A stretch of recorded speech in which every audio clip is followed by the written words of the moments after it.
નમસ્કાર વાલા વિદ્યાર્થી મિત્રો, આપ સર્વે મિત્રોનું સહૃદય હાર્દિક સ્વાગત છે આપણી પોતાની યુટ્યુબ ચેનલ એવી ગુરુ જ્ઞાન શાળાની અંદર. વિદ્યાર્થી મિત્રો, આજના વિડીયોની અંદર આજે આપણે ધોરણ 10 વિષય હિન્દી વિષયની અંદર જે આપણું ચેપ્ટર નંબર 20 જે છે અલ્બમ, સરસ મજાનું આ ચેપ્ટર છે. તો એનું સરસ મજાનું સ્વાધ્યાયનું સોલ્યુશન આજે આપણે આ વિડીયોની અંદર કરવાના છીએ. તો વિડીયોને તમારે સ્કીપ કર્યા વગર છેલ્લે સુધી પૂરેપૂરો જોવાનો છે. અને જો તમે ચેનલ ઉપર નવા હોય તો મારે કેવું ના પડે, તમારે ફટાફટ સબસ્ક્રાઇબ કરી લેવાની છે. કારણ કે આગળ આવનારી આપણી બોર્ડની એક્ઝામની અંદર અમારી ચેનલ તમને ખૂબ જ ફાયદાકારક રહેવાની છે. તો જોઈએ આપણું સ્વાધ્યાય. સૌપ્રથમ છે વિકલ્પો. એમાં પહેલો, पंडित शादीराम अपना ऋण क्यों नहीं उतार पाते थे? તેમાં આવશે ઓપ્શન નંબર बी कि बचे हुए पैसे किसी न किसी तरह खर्च हो जाते थे. આગળ છે બીજો, शादीराम पुरानी पत्रियां काय बेचते नहीं थे क्योंकि તેમાં આવશે ऑप्शन नंबर 3 उनके रोते हुए बच्चे उनके चित्र को देखकर चुप हो जाते थे. આગળ છે ત્રીજો કે सदानंद के कहने पर शादीराम ने पत्रिकाओं के चित्र का क्या किया? તેમાં આવશે ऑप्शन नंबर बी एल्बम बना दिया, એટલે કે આલ્બમ બનાવી દીધો. આગળ છે ચોથો कि पंडित शादीराम को एल्बम के कितने रुपये मिले थे? तो पंडित शादीराम को एल्बम के 1000 रुपये मिले थे. અને આ તમને એક વાક્યની અંદર પૂછાય તો પણ આપણને આવડવું જોઈએ. અને વિદ્યાર્થી મિત્રો, ધોરણ 10 ના ખાસ આપણા WhatsApp ગ્રુપની અંદર નથી જોડાણા તો અચૂકથી જોડાઈ જજો. આપણા WhatsApp ગ્રુપની લિંક વિડિયોના ડિસ્ક્રિપ્શન બોક્સમાં આપેલ છે. આગળ વધીએ. આગળ છે પાંચમો, સદાનંદ का मन प्रसन्न से नाच उठा क्योंकि તેમાં આવશે ઓપ્શન નંબર ડી मारवाड़ी सेठ ने एल्बम खरीद लिया था. આગળ વધીએ. નેક્સ્ટ મિત્રો આગળ જઈએ આપણે. આગળ જોઈ શકો છો, આગળ છે બીજો કે निम्नलिखित प्रश्नों के एक एक वाक्य में उत्तर लिखिए. એમાં પહેલો છે कि पंडित शादीराम के बचाई हुई 80 रुपये किसमें खर्च हो गए? तो पंडित शादीराम के 80 रुपये अपने लड़के की बीमारी में खर्च हो गए थे. बीजो છે कि पंडित शादीराम पुरानी पत्रिकाएं क्यों नहीं बेच देते थे? तो पंडित शादीराम पुरानी पत्रिकाएं नहीं बेच देते थे क्योंकि उनके रोते हुए बच्चे उन पत्रिका को देखकर चुप हो जाते थे. જે આ જવાબ આપણે આગળ વિકલ્પમાં અંદર પણ જોયો હતો. આગળ વધીએ. ત્રીજો છે कि सदानंद ने शादीराम को पुरानी पत्रिकाओं से क्या करने की सलाह दी? तो सदानंद ने शादीराम को उन पुरानी पत्रिकाओं के एल्बम बनाकर बेचने की सलाह दी थी. चौथा है लाला सदानंद की बीमारी के समय पंडित शादीराम किस तरह सेवा करते थे? तो लाला सदानंद की बीमारी के समय पंडित शादीराम उनके स्वास्थ्य होने के लिए पूरे मन से दुआ करते और माला फेरते थे. पांचवो, एल्बम सेट से मैंने मंगवा ली है, ऐसा सदानंद ने शादीराम से क्यों कहा? तो एल्बम सेट से मैंने मंगवा ली है ऐसा सदानंद ने शादीराम से इसीलिए कहा ताकि शादीराम के मन को ठेस न लगे. આગળ છે 2-3 વાક્ય में उत्तर लिखिए. જે મિત્રો આપણને 2 ગુણની અંદર પૂછાય છે. પહેલો, पंडित शादीराम कर्ज अदा करने के लिए क्यों बेचैन थे? તેમાં उत्तर છે पंडित शादीराम ने लाला सदानंद से कर्ज लिया था. पंडित शादीराम को कर्ज लिया कई साल हो गए थे. लाला सदानंद ने कभी भी अपने रुपये वापस नहीं मांगे थे. पंडित शादीराम गरीब जरूर थे लेकिन ईमानदार और नेक दिल इंसान थे, इसलिए वह कर्जा उतारने को बेचैन थे. आगे बढ़िए.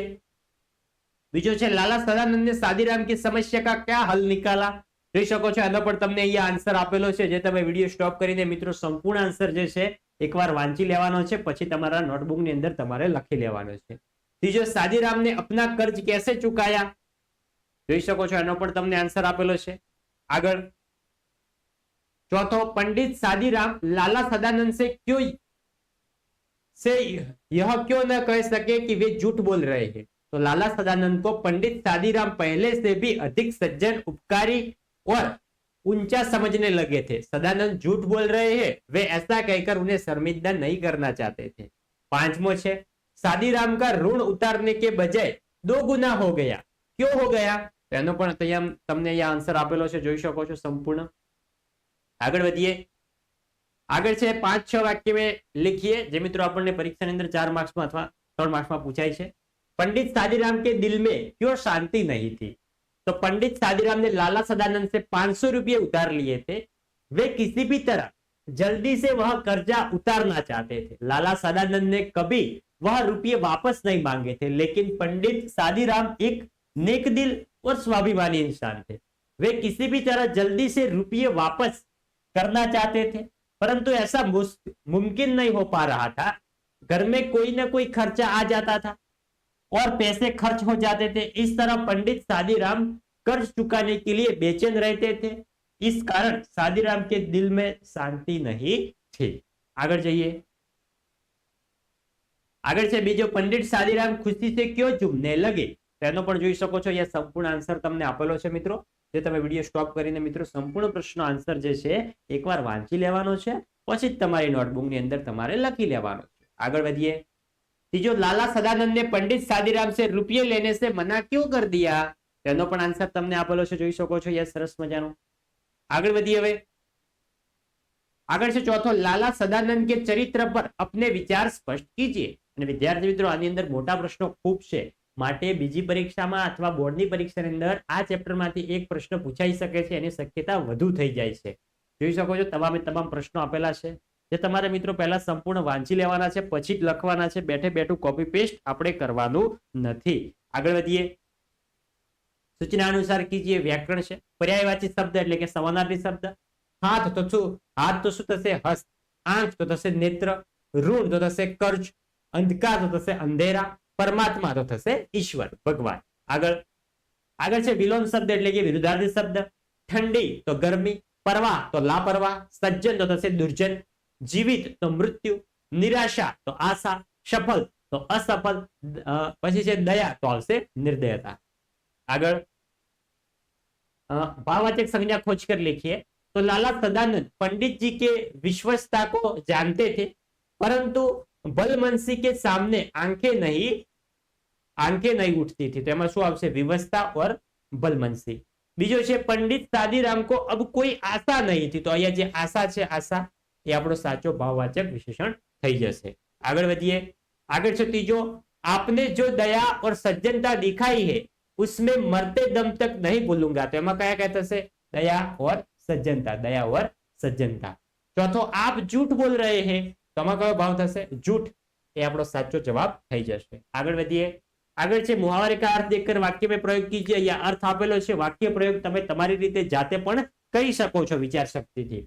ठंडी आह भरना तो આવશે दुख भरी सांस लेना। पेट काट कर बचाना तो આવશે थोड़े खर्च में काम चलाना। પછી જે ભાર ઉતારના તો આવશે कर्जा उतारना या जिम्मेदारी से मुक्त होना। વિદ્યાર્થી મિત્રો આ 3 મોસ્ટ એમબી છે, બીજી પરીક્ષામાં અથવા બોર્ડની પરીક્ષાની અંદર પૂછાવાના ચાન્સીસ વધુ છે। તો વિદ્યાર્થી મિત્રો આ હતો આપણો ધોરણ 10 વિષય હિન્દી વિષયની અંદર ચેપ્ટર નંબર 20 જે છે અલ્બમ, એનું સ્વાધ્યાયનું સંપૂર્ણ સોલ્યુશન।